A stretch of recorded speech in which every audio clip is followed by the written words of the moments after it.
শিয়ালদা স্টেশনের কাছে বেলেঘাটা মেন রোডে আগ্নেয়াস্ত্র সমেত পাকড়াও হয়েছে এক দুষ্কৃতী। আজ সকাল 6টার কিছু আগে শিয়ালদা আদালতের কাছে ডিউটিতে ছিলেন একজন হোমগার্ড এবং একজন সিভিক ভলেন্টিয়ার। দুজনকে দেখে একজন যুবক ছুটতে শুরু করে। মোবাইল চোর সন্দেহে তাকে ধাওয়া করে ধরে ফেলেন এরা দুজন। কথা বলবো, পার্থপ্রতিম ঘোষ রয়েছেন আমাদের সঙ্গে। পার্থ, কি উদ্ধার হয়েছে এই ব্যক্তির কাছ থেকে, তার পরিচয় বাকি? দেখো, একেবারে এই ব্যক্তির কাছ থেকে কিন্তু একটি আগ্নেয়াস্ত্র উদ্ধার হয়েছে এবং যে বিষয়ে জানা যাচ্ছে সেটা হচ্ছে একজন হোমগার্ড এবং সিভিক ভলেন্টিয়ার তারা যখন শিয়ালদা কোর্টের বাইরে ডিউটি করছিল সেই সময় এক যুবক তাদেরকে হোমগার্ডের আই কন্ট্যাক্ট আসার পরবর্তীকালে সেই যুবক হঠাৎ করে বেলেঘাটা রোড শিয়ালদা কোর্টের কাছেই ছুটতে শুরু করে।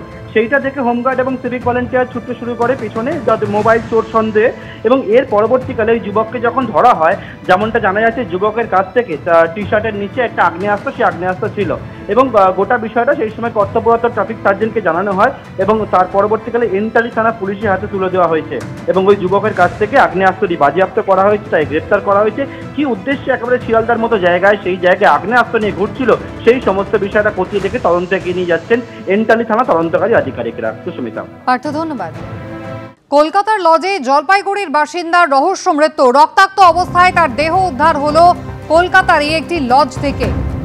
গতকালই এই লজে এসে উঠেছিলেন পবন কুমার দাস নামে ওই ব্যক্তি এবং ওই যে ঘরে তিনি ছিলেন সেখানে আরো কয়েকজন বোর্ডার ছিলেন বলে জানা গিয়েছে।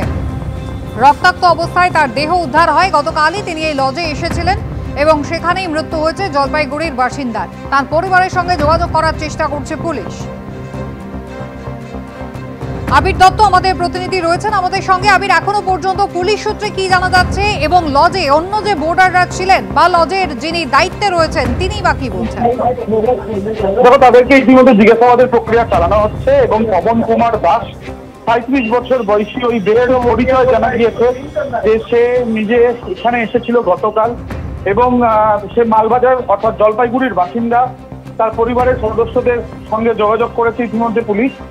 গতকাল সে আসার পর আজকে সকালবেলা 6:30 নাগাদ তাকে পাওয়া যায় শায়িত অবস্থায় হোটেলের ঘরে এবং রক্তাক্ত অবস্থায় পাওয়া যায়, অর্থাৎ রক্ত পাওয়া গিয়েছে।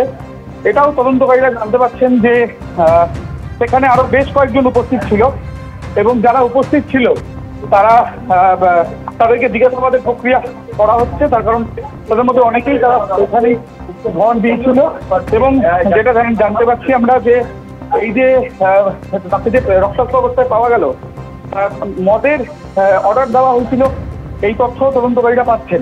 এখন সব মিলিয়ে বেশ কয়েকজনকে জিজ্ঞাসাবাদের প্রক্রিয়া চালানো হচ্ছে পুলিশের তরফে এবং তার সঙ্গে সঙ্গে এই ঘটনার নেপথ্যে কি রয়েছে, তাকে কি খুন করা হয়েছে না সে অতিরিক্ত মদ্যপান নাকি অন্য কোনো কারণ তার মৃত্যুর পেছনে, ময়নাতদন্তের পর বিষয়টা স্পষ্ট হবে বলে পুলিশ সূত্র থেকে জানা যাচ্ছে। একেবারে আবির, তুমি আমাদের সঙ্গে থাকো। কি কারণে মৃত্যু, কিভাবে মৃত্যু তা ইতিমধ্যেই জানার চেষ্টা করছে পুলিশ। ওই লজে যারা উপস্থিত ছিলেন অন্য বোর্ডাররা তাদের ইতিমধ্যেই জিজ্ঞাসাবাদ প্রক্রিয়া শুরু হয়েছে।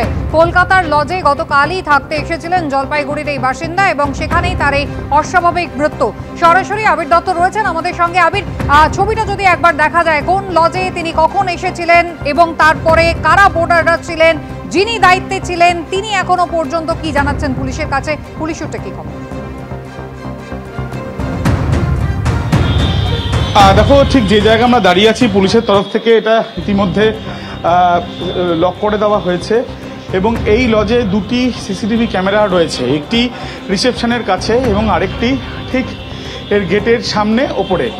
এই ফুটেজগুলো ইতিমধ্যে সংগ্রহ করা হচ্ছে, যদিও এখনও পর্যন্ত বাইরে থেকে কোনো রকম আঘাতের চিহ্ন মেলেনি বলে পুলিশের তরফ থেকে জানানো হচ্ছে।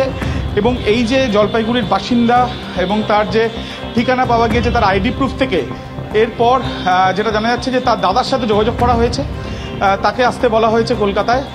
এই যে রক্তাক্ত অবস্থায় শায়িত অবস্থায় তাকে পাওয়া গিয়েছে যে ঘর থেকে, সে ঘরে আরও বেশ কয়েকটি বেড ছিল, সেখানেও অনেকে যারা সেখানে ভাড়া নিয়েছিল তাদের সঙ্গে কোনো গণ্ডগোল হয়েছিল কিনা সেটা নিশ্চিত হওয়ার জন্যই এই সিসিটিভি ক্যামেরার ফুটেজগুলো সংগ্রহ করার চেষ্টা চালাচ্ছেন তদন্তকারীরা।